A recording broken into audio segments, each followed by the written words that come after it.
All right, so we're back here in episode 3 of Writing Music Process, part 3. So, on the last episode, I had written a new melody for trumpets.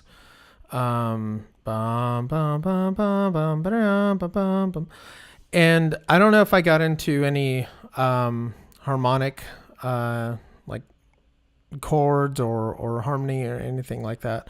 But this is actually written in Lydian, which is the fourth mode of the major scale.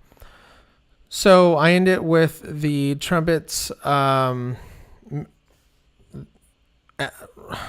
the main melody, and I wanted the French horns to take over the melody from here, which would, give it a nice... It gives us some variation. And also what I'm doing is I'm not repeating the melody exactly. Every time I play this melody, it's going to have some kind of variation to it, but with the same bum bum bum bum bum bum bum or whatever. You'll see a couple notes here that are red on the French horn, and those are, I guess, Sibelius is trying to let you know that that's a note that the French horn can't hit. But from what I understand is that the French horn can hit pretty high. And they're hard notes to hit, but I know that they can hit these notes.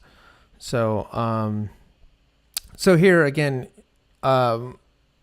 my process here with writing melody is that I like to get the instrument that I hear in my head to play the melody first. And then, this is almost exactly what I did on the last episode where, I start to write with the trumpets started, and then I'm writing the rhythmic patterns for the trombones. And so I'm going to keep the trombones going at eighth notes here. I kind of give them a break at that the last 3 and 4 beat where they're playing quarter notes, and then they jump back in to eighth notes here.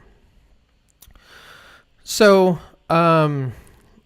this melody is pretty interesting because I start it with C, on the note of C, and later I'm going to go in and make a separate video of where exactly I got these chords and how they fit, because all chords are related to each other.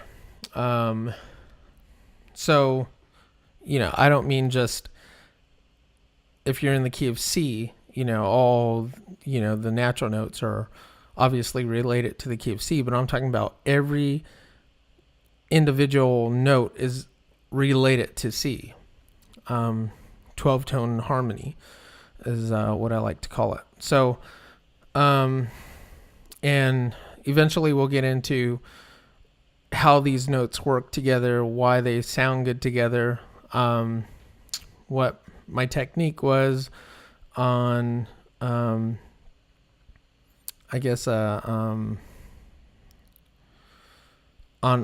note placement to get the chord to sound right.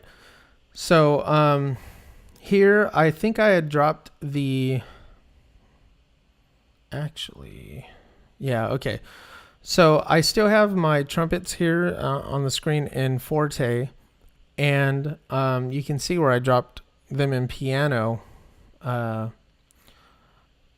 this next section here. But I actually thought that the trumpets were a little too loud on that last video. And so I end up dropping those to mezzo forte for the main melody for the trumpets. Again, this probably took me about 2 hours. I did separate cuts. I worked a little bit on it yesterday and then this morning. So I'm trying a couple different things here, and again, one of my techniques is that I like to stop the music play, and you'll see constantly I'm revising, playing, revising, and a lot of that has to do with because I might hear an instrument do something different in my head than it's actually doing. So I'll go ahead and do that. And what I want it to do here, because the French horn, I have them in forte on this melody. And my goal here is to try to keep the orchestra in either mezzo forte or piano, specifically so that the French horns, can stand out, rather than get dragged under the orchestra. They're not a very punchy instrument like a trumpet or a trombone. They can cut right through the orchestra. So here I'm continuing with my basses. I'm continuing with pizzicato techniques and going back into John Williams techniques. He does a lot of pizzicato, and it's what I'm trying to work on in this piece, is to try to get that bounciness of a adventure theme. So this theme actually works a lot better than the episode 1, where I wrote a dramatic theme. So also another thing is, sometimes I'll write something and it's not necessarily in 4/4, but it sounds really good. So don't limit yourself to only 4/4. I mean, random 6/4 in here probably doesn't sound good, or probably doesn't seem like, oh well, maybe I want to keep it in 4/4. But if it works, it works. Go ahead and change the time signature on it. So one of the challenges I have in orchestration is to try to not over orchestrate instruments. So like I have a really hard time not trying to put every instrument in there.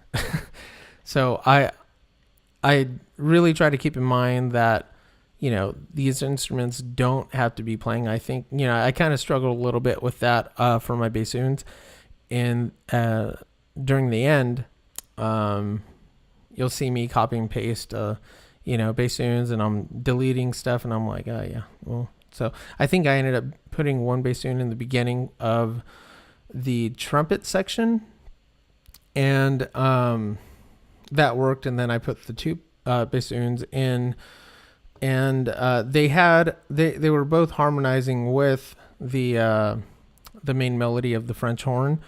But I ended up dropping that to match what the bass pizzicato was doing, and I ended up putting them as like staccato.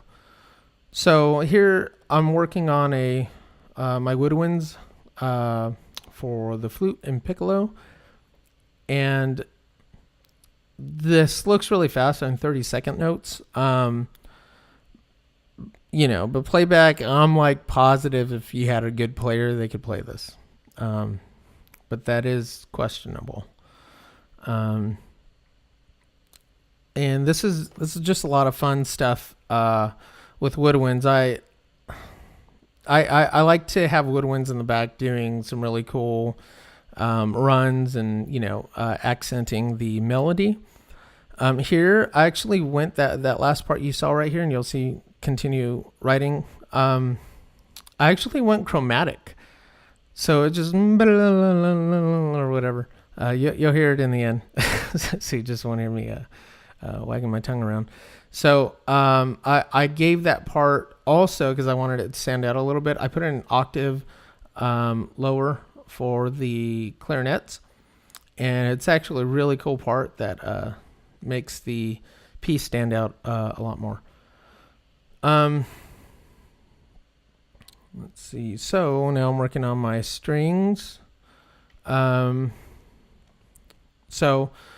here I'm working on the violin, and I'm accenting what the flutes were doing. And this is, again, one of those things you see me, I'm trying to add more stuff here, but, the tempo is much too fast for a quick pizzicato and then, fast run. So I just give the violin one a break here.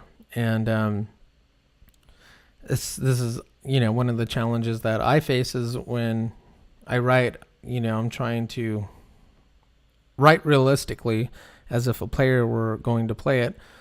And I have to keep in mind that not everything needs to be playing. And that's, again, one of my challenges that I face when I'm orchestrating. So here, I think I had the viola and cellos relaxing a little bit, and they're doing a harmony with the main melody of the French horns, which again is the same as the last melody that the trumpets play. They just take off from there. So the French horns actually start on the note C, but overlay a C major chord with, again, another big John Williams thing is adding a flat 6 over that major chord. And that gives you, it's like the opening from The Throne Room. It's that flat 6 that really gives, especially on brass, it gives it a very dramatic feel to the piece.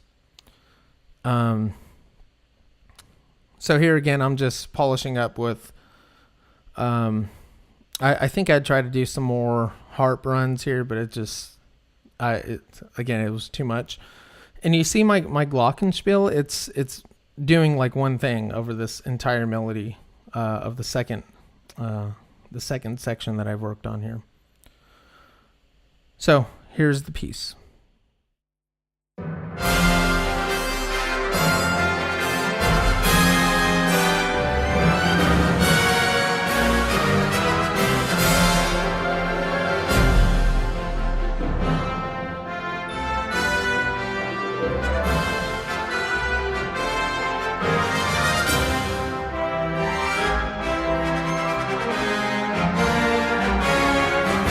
All right, that's going to conclude this episode. If you'd like to see more footage like this, go ahead and hit the subscribe button.